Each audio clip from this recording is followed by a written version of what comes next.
campañas de vacunación detenidas, enfermos de patologías crónicas graves que no acuden al centro médico por miedo al contagio, frenazo en seco de la medicina preventiva. Son las consecuencias alarmantes que también ha dejado el coronavirus en todo el mundo. Las principales ONGs de la salud han denunciado que la respuesta a la pandemia de COVID-19 no debe hacerse a costa de desatender a millones de personas afectadas por otras enfermedades o carencias, por lo que llevan meses pidiendo que la lucha contra el coronavirus se acometa con fondos adicionales. A pesar de los avances en los últimos años, la epidemia del SIDA aún sigue presente, sobre todo en África. Pero el coronavirus está desplazando la lucha contra esta enfermedad. Ahora es la COVID-19 la que tiene prioridad. Veamos los efectos que tiene esto para los enfermos en Sudáfrica. El país, el más golpeado del mundo por el SIDA, se haya sumido además en una segunda ola mortífera de coronavirus. Desde hace más de 20 años, la organización HOPE es un punto de encuentro para personas con VIH. Por ejemplo, aquí, en el distrito de Delft, en Ciudad del Cabo. A los 21 años, Louis Morris todavía tenía un trabajo en una fábrica textil. Entonces comenzó la espiral descendente. Un accidente la incapacitó para trabajar, problemas con el alcohol y luego también una infección de VIH. Mi familia no quería saber nada de mí tras el diagnóstico de VIH. Simplemente cortaron el contacto. Incluso donde vivo ahora, si los vecinos saben que tengo VIH, entonces me saludan de lejos, pero no me invitarían a sus casas. Mantienen la distancia. No es fácil ser seropositivo. Tienes que aceptar de alguna manera que la gente se comporte así contigo. Es triste. La pandemia dificultó aún más el trabajo de la organización con personas seropositivas. Después de las vacaciones de Navidad, aumentaron rápidamente los contagios de COVID. La nueva variante del coronavirus satura además los hospitales.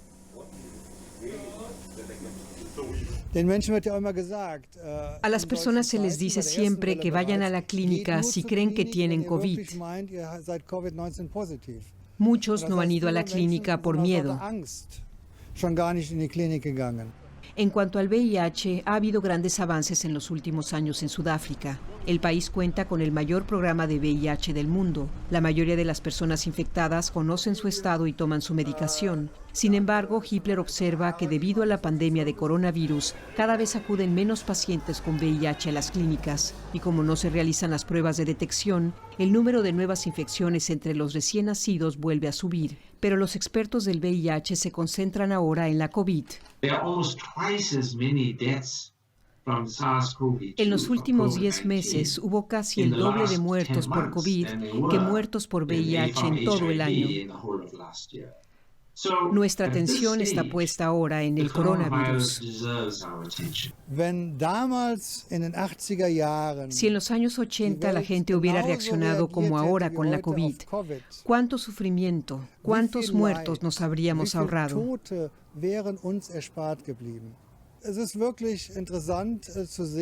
Es muy interesante ver cómo funciona el mundo. Y es triste. Si la COVID solo se hubiera presentado en África o en China, nadie hablaría hoy del tema. Además de la prevención del VIH, la organización busca mitigar las consecuencias económicas de la pandemia. Aunque ya no reciben donaciones, Hope prepara todos los días un almuerzo para los niños y niñas del barrio. Cerca de 3 millones de sudafricanos han perdido sus trabajos a causa de la pandemia. Para hablar del impacto de la pandemia de COVID en el tratamiento de otras enfermedades, conectamos en Barcelona con la doctora Patricia Such.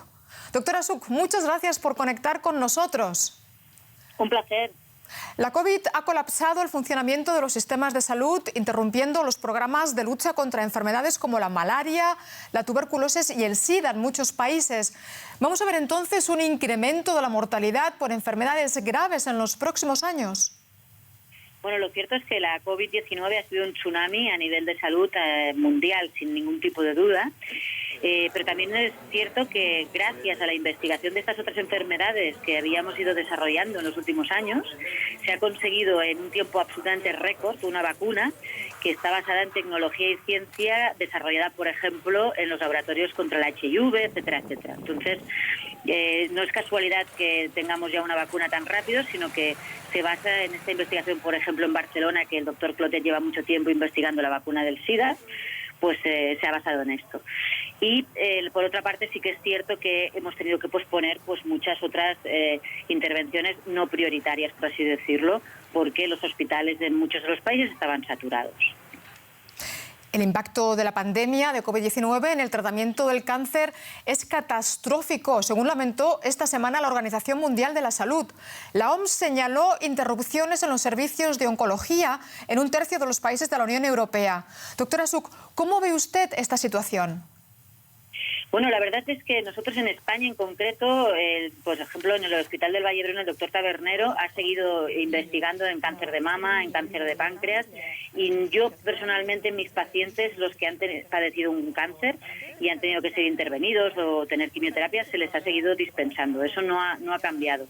Sí que es cierto que la medicina preventiva, que es en la que yo me dedico y en la que normalmente hacíamos pues un chequeo al año, este año hemos tenido que posponerlo y probablemente sea al año y medio, y evidentemente eso puede retrasar algún diagnóstico que a nosotros nos gustaría adelantar, eso está claro.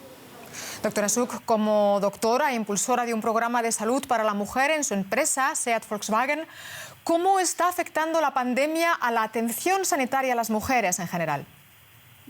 Bueno, pues en particular el tema de la mujer, que precisamente el chequeo preventivo del cáncer de mama y de cuello de útero es súper importante para atajar la enfermedad lo antes posible, pues claramente nosotros le hemos seguido dando prioridad. No hemos hecho según qué chequeos, pero en el chequeo de las mujeres, a excepción de los periodos de alarma donde era imposible el desplazamiento en el país, el resto de las mujeres por ejemplo, en mi empresa SEAT han continuado haciendo sus chequeos preventivos.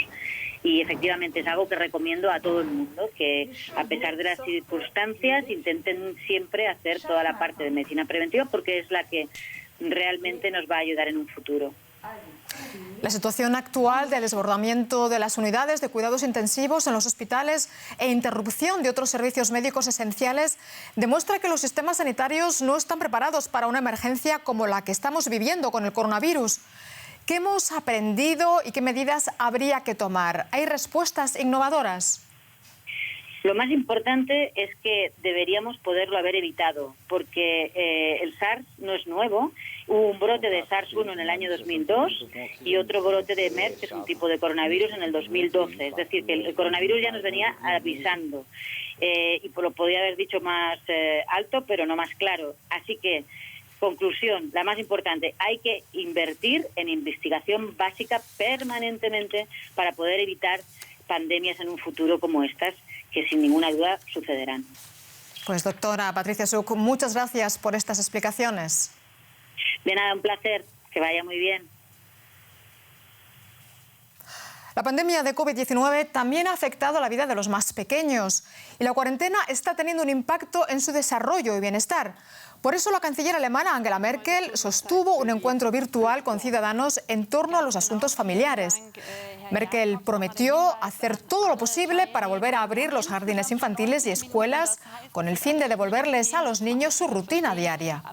Los niños de familias más pobres corren mayor riesgo de marginación ahora en la pandemia.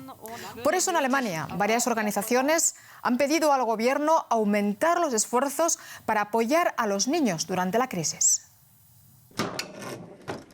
Una partida de futbolín con amigos es casi una fantasía.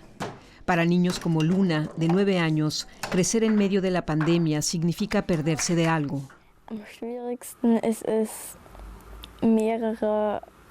Lo más duro es pasar días, semanas y meses sin tener mucho contacto con otras personas.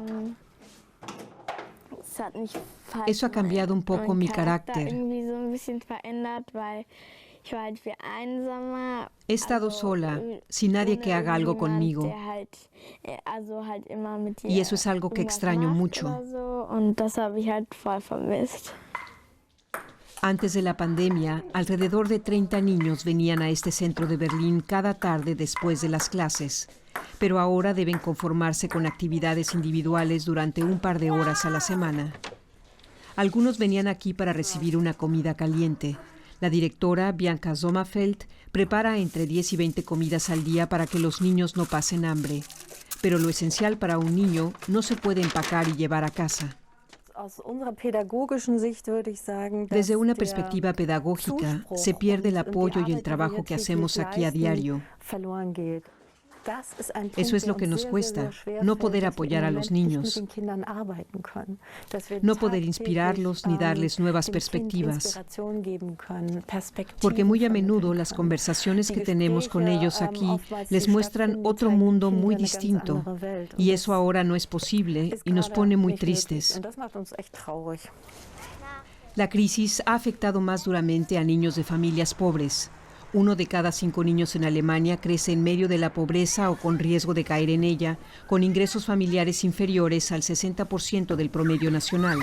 Usualmente, estos niños tienen menos espacio en sus hogares o no cuentan con el equipamiento necesario para la educación en línea. Para los niños que crecen en la pobreza, ha sido un año difícil. Un año perdido en cuanto a su educación y a su desarrollo social. Y eso no será tan fácil de recuperar. Por eso es vital que pensemos en cómo apoyar a esas familias ahora y no cuando pase la crisis. Los niños no deben ser desatendidos porque este periodo tendrá consecuencias a largo plazo en la capacidad de recuperación y adaptación de todos ellos. El programa internacional COVAX de la OMS, creado para ayudar a los países en vías de desarrollo, anunció la lista de los primeros beneficiarios y la cantidad de vacunas que se repartirán en los primeros meses de este año. Brasil es uno de los primeros de esta lista que recibirá vacunas contra la COVID-19, además de India, Nigeria, Pakistán, Indonesia o Bangladesh. Serán más de 330 millones de unidades que cubrirán el 3% de la población de 145 países. Y hasta aquí nuestro especial coronavirus. Gracias por su confianza. Ya saben que pueden seguir estos y otros temas por nuestra página web y redes sociales. Cuídense mucho. Hasta pronto.